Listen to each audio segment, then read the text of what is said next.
In this video, we shall look at a poem written by Mina Loy named An Old Woman. Mina Loy was born, or she was named as Mina Gertrude Loy. Later, she changed her name to Mina Loy, dropping that W from her surname because she didn't want to be identified with the traditional family name or the legacy of England.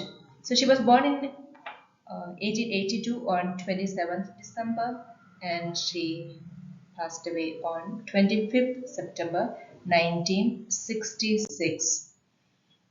She was a British born artist, writer, poet, playwright, novelist, painter, and so on.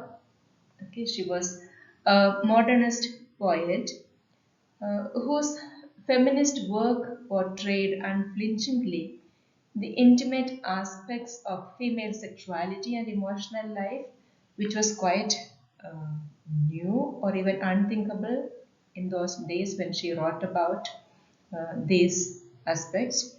Her themes would be childbirth, sex, disillusionment of marriage, prostitution, menstruation, destitution, suicide, and so on.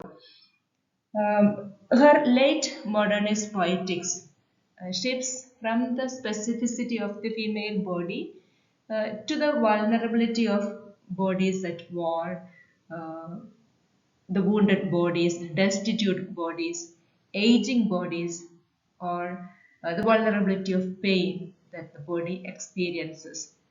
Now, the poems that she composed between 1942 to 1949, that is during the World War II, are grouped in the book Lost Lunar Baedeker. Baedeker actually means guidebook. Under the title Compensations of Poverty, her first volume or the first book was published in 1914. That was during the period of First World War, and many poets or artists didn't really agree with the way she very openly wrote about, but poets like Williams Carlos Williams, Ezra Pound, and T.S. Eliot uh, really praised her writings and her artwork. Now, all these poems that she has composed, uh, if we look at all of them, it is the representation of various forms of individual and collective suffering, bringing into focus her heightened sensitivity to the politics of pain and the ethics of vulnerability of times of crisis.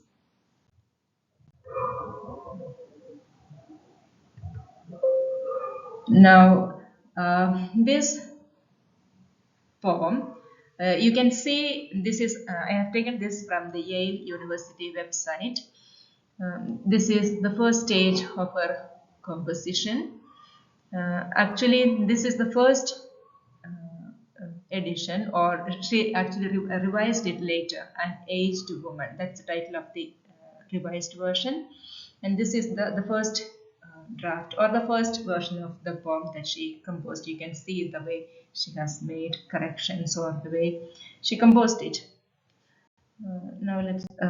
This is the poem, the manuscript on which the manuscript that she composed, an aged woman, and you can see her signature, Mina Loy, uh, July 12, 1984, and this is post dated. Interestingly, she died in 1966, but this is written in 19. I mean, she has signed it as 1984. Could be a sign of dementia that old people face. This was written when she was almost in her 60s, so this could be an indication of Um, or even it could be, today we can see this was published in last Leonard Baedeker in 1982. So this poem outlived the person. Okay, so a human being or a woman is not an empty shell or an empty pod as she would suggest in her poem. Okay, moving on, and this is the typed version of the poem, An Aged Woman. Okay, now the first stanza of the poem. Um, the past has come apart. That's how she begins the poem. It's about the what do you say, the thinking mind. When you look back, okay, the past has come apart. To come apart means to break into pieces or to fall apart or split up. So you see a sort of distance. You have distanced yourself once you reach the old age. You can't look back, and the past has come apart. You are torn apart from the past, and the events are vague.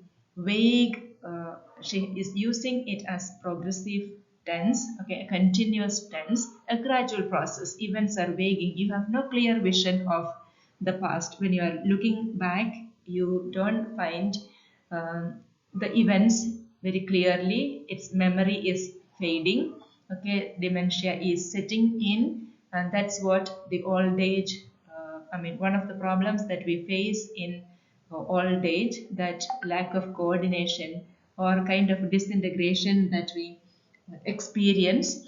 So this is memory that she is referring to, how our memory is affected during, as we grow older. And the future is a seedless pod.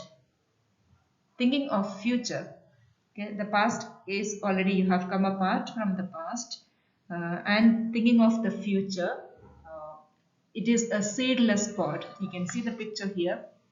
Pod, of course, is the outer shell, and seedless, it has no more seeds inside. So this is a metaphor used for the womb. Okay, starting from a woman is identified for her capacity to bring forth life, and therefore it is the reproductive seed that she is referring to here in this line. So a woman, once she reaches the old age, when she has reached her menopause, she is no more productive in that sense from her physical capacity, the capabilities of motherhood, okay, to bring forth, or to be the co-creator with the bigger creation or the bigger creator. And the present pain. She has also used this device of the empty space here. Earlier she used the future is a seedless pod, the present pain. And the present and the pain, there is an empty space, the white space between.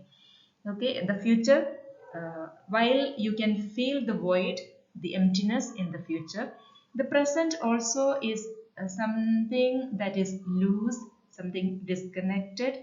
You can feel how the old age is setting in. It is in a way devouring your whole self, and the present is the reality of the present, the body that you feel, the senses.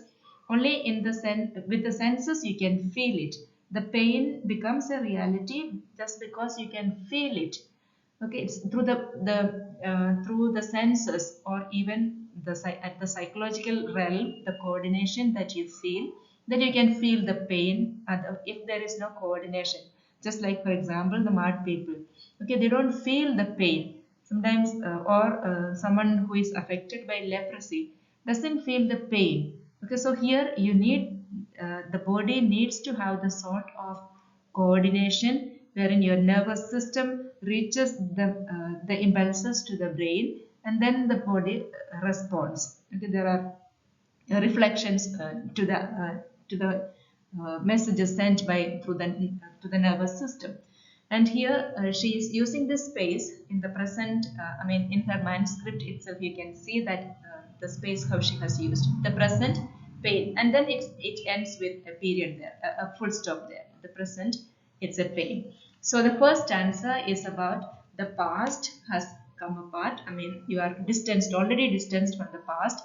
Looking at the future is emptiness, hopelessness you feel, and the present is also a sort of pain because pain has set in. And the second stanza, not even pain has that precision with which it struck youth. Okay, so no one knows at what exact moment that old age has set in.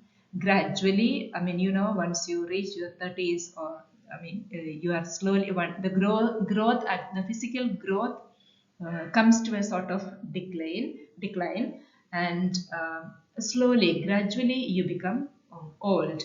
So, not even pain that has the precision with which it struck the youth. Strike is the verb that she has used here. To strike. Okay, so it's a sort of a violence that has gripped, or in a way devoured the human body, or the body, okay, the physical body. So the youthfulness, the youth time, in her an aged woman, she has used the word the youth time. So it's not just the youthfulness. I mean, it's the time period, the youth time itself. You have no idea at what time you have been struck. Okay, but it has happened to you, and it's the reality now that you experience at this moment. Uh, Next stanza.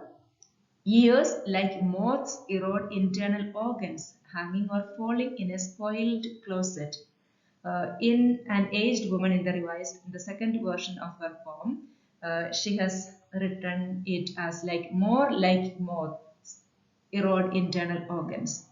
Uh, the youth time that is now more like moths. Okay, she's using the simile, figure of speech is the moths eating up maybe a piece of cloth, or maybe eating up the wood, eating up any uh, things in the surroundings that she has noticed. So it is similar to that experience, that within your organism, the years has this power of gradually eroding or corroding your system, okay, all the internal organs, so that they begin to lose the connection with the skin. Okay, that's why the old people, as they grow old, you begin to see the wrinkles on your skin.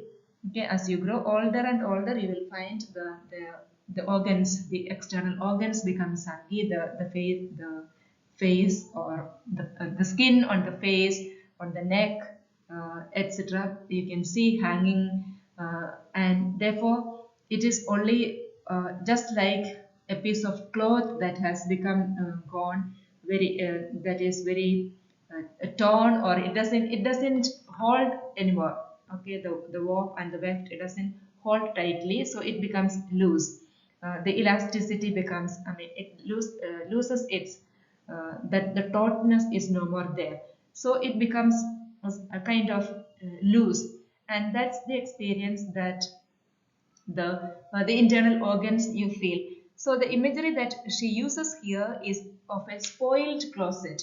Closet here means a kind of a cupboard or a wardrobe, and it is spoiled, like in a spoiled closet, where in the wardrobe, where the clothes are all, I mean, just fallen apart. It doesn't, uh, maybe due to many years of, if you don't take clothes for long, then once you take them out, you see that most of them, by itself, all that, maybe slowly it begins to lose, and then it doesn't remain, it doesn't have that fresh look, or it's almost spoiled like you feel.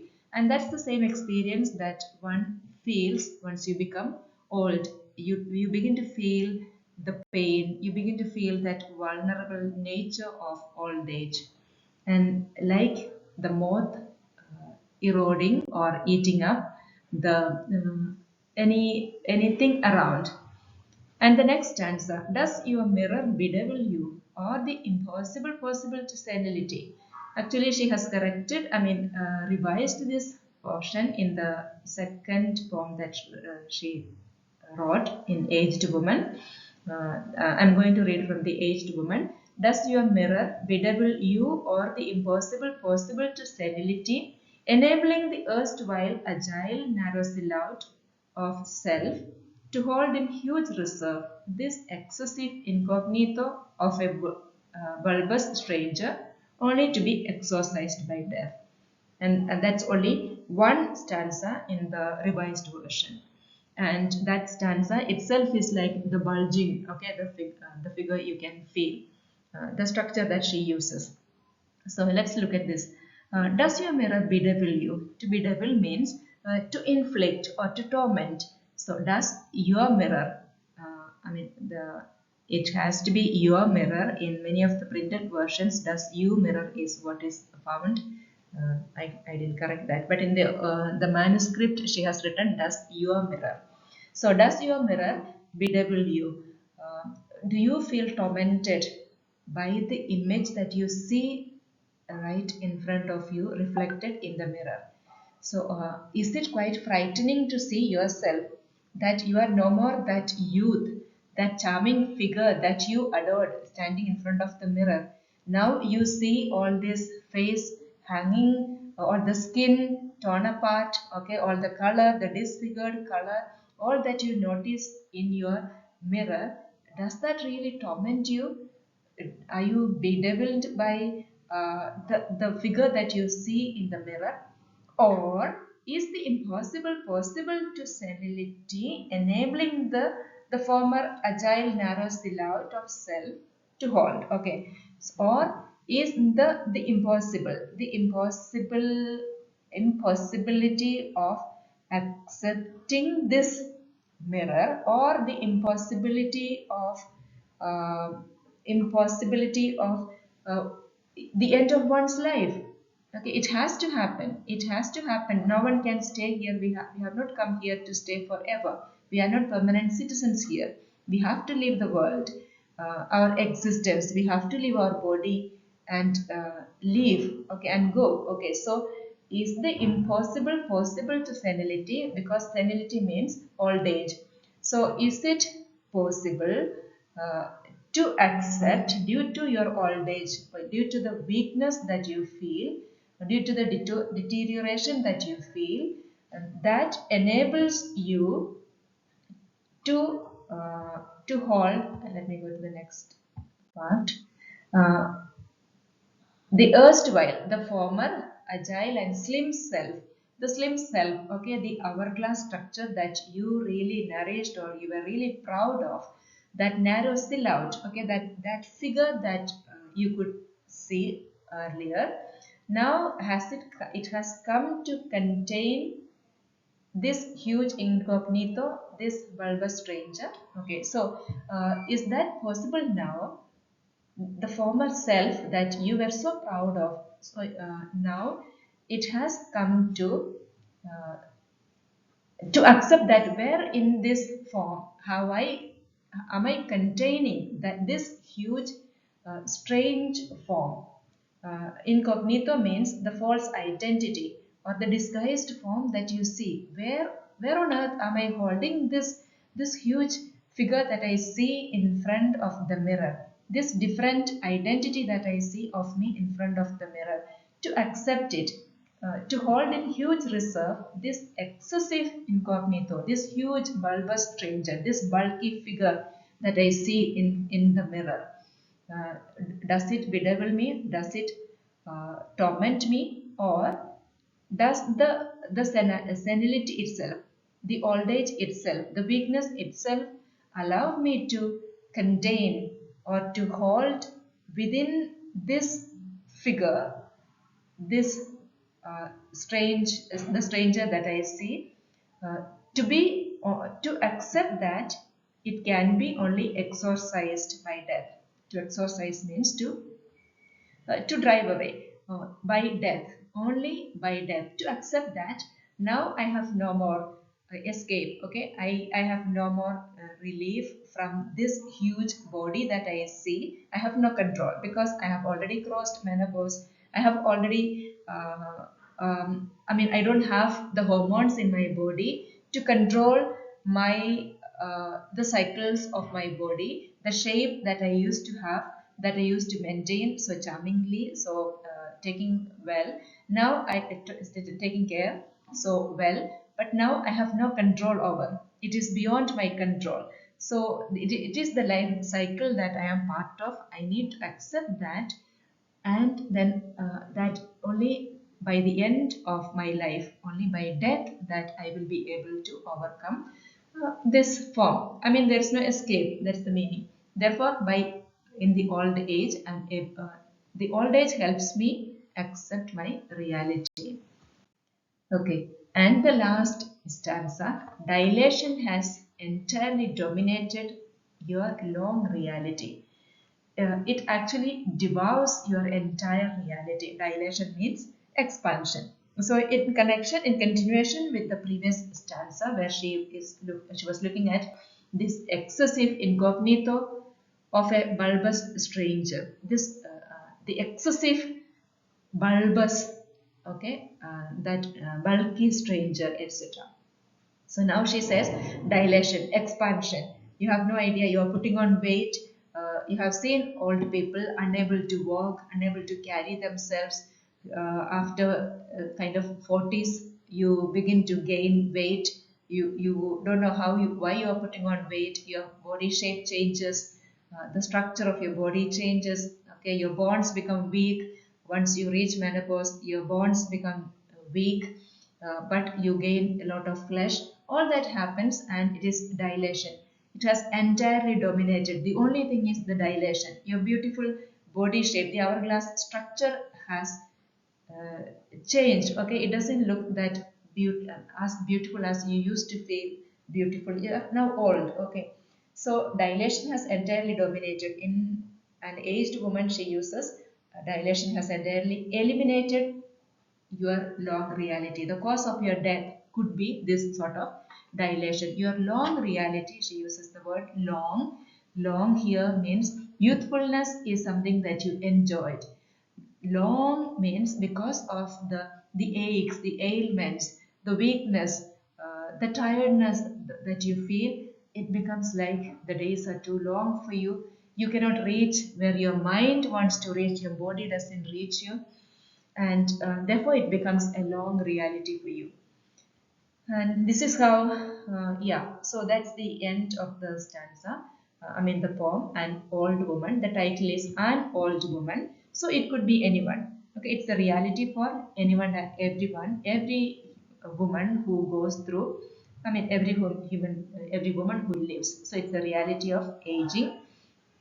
And from the verbs that she has used, like uh, the past has come apart, to strike, moths eating up and eroding the internal organs, hanging, falling, to bedevil, or even, yeah, to exorcise, to dominate, etc.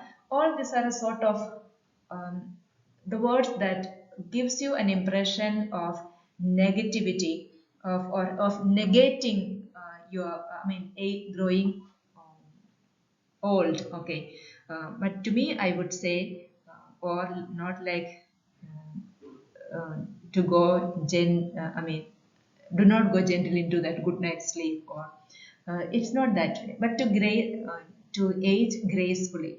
Anyway, it's a reality that everyone has to face, and the only reality that we know is once we are born, we have to die. And here, the last line is about dilation has entirely dominated your long reality. She begins with the imagery of womb, an empty womb, and here it's the imagery of tomb.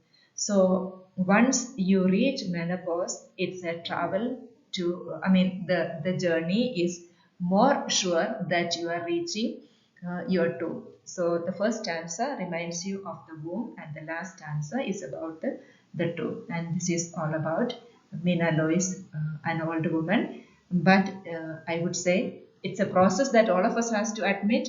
But let's look at the old people. When we see the old people, let's see that we see our own image in the mirror. That this is our future that we see right in front of us when you see an old woman, and let's grow gracefully aging. Thank you.